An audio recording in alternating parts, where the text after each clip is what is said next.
লাংহিন সমষ্টিৰ চেলাবৰৰ ২ নং দীঘলী মাজগাঁৱত তিৱা সমাজৰ লাংখন উৎসৱ উদযাপন।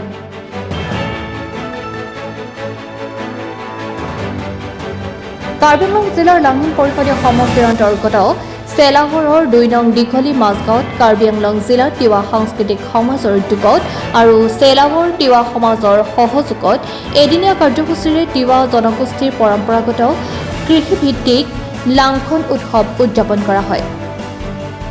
কাৰ্যসূচী অনুযায়ী পুৱা তিৱা জনগোষ্ঠীৰ পৰম্পৰাগত লাংৰা অৰ্থাৎ আদৰণি তোৰণ মুকলি কৰে কাৰ্বি পৰিষদৰ কাৰ্যবাহী সদস্য ডি উফিং ৰাছলাই।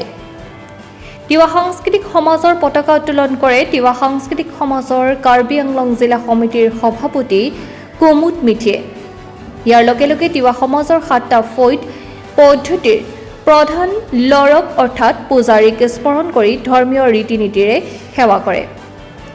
ইয়াৰ উপৰি লাংখন উৎসৱৰ লগত সংগতি ৰাখি দিনৰ ভাগত এখনি মুকলি সভাৰো আয়োজন কৰা হয়।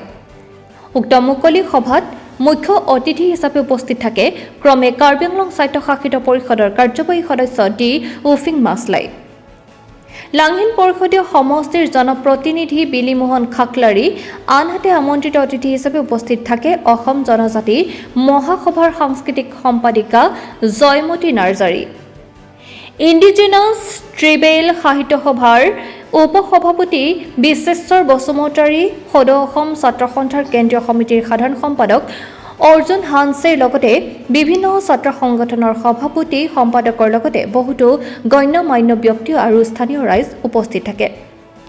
ইপিনে সভাত ভাষণ প্ৰসংগত লাংহিন পৰিষদীয় সমষ্টিৰ জনপ্ৰতিনিধি বিলিমোহন খাকলাৰীয়ে আগন্তুক বৰ্ষত সমষ্টিৰ উন্নয়ন পুঁজিৰ তৰফৰ পৰা ১০ লাখ টকা ব্যয় সাপেক্ষে আটক ধুনীয়াকৈ এখনি মুকলি মঞ্চ নিৰ্মাণ কৰি দিয়াৰ কথাও ঘোষণা কৰে। আনহাতে উক্ত সভাতে জনাৰ্দন পাটৰৰ সম্পাদনাত মুখপত্ৰ লাংখন আৰু লেখক অশোক কুমাৰ সেনাপতিৰ দ্বাৰা ভাৰতৰ মাননীয় প্ৰধানমন্ত্ৰীলৈ এখন চিঠি নামৰ ২খন গ্ৰন্থ আৰু গীতিকাৰ ৰাজেন গাঁওখোৱা আৰু ভাইজান মচৰঙৰ দ্বাৰা পৰিচালনা কৰা সেৱা পাঙাই নামৰ শীৰ্ষক তিৱা গীত এটি উন্মোচন কৰে কাৰ্যবাহী সদস্য ক্ৰমে বিলিমন খাকলাৰী আৰু ডি উফিং মাছলাই।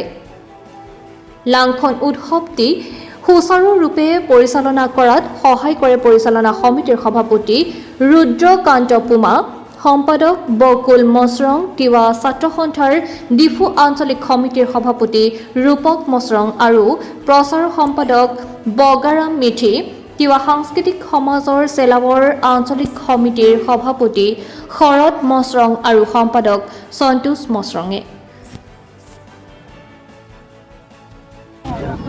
আজি আমি লাংখন উৎসৱৰ ১৭তম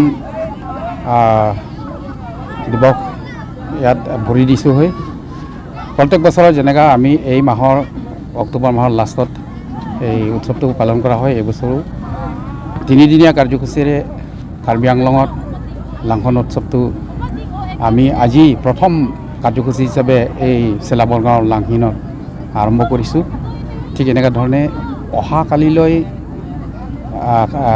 ৰংখাং অঞ্চলৰ কাৱৈমাৰী গাঁৱত এইটো ছেকেণ্ড ডে কাৰ্যসূচীটো অনুষ্ঠিত কৰা হ'ব আৰু লাষ্ট দিনাখন ৩১ অক্টোবৰ তাৰিখ এইটো আমাৰ কাৰ্বি আংলং অট'নমাছ কাউন্সিলৰ যিটো কেলেণ্ডাৰৰ লাংখন উৎসৱৰ কেলেণ্ডাৰৰ দিন আছে সেই তাৰিখটো আমি আমৰিৰ উলুকুঞ্চিত এইটো অনুষ্ঠিত কৰা হ'ব।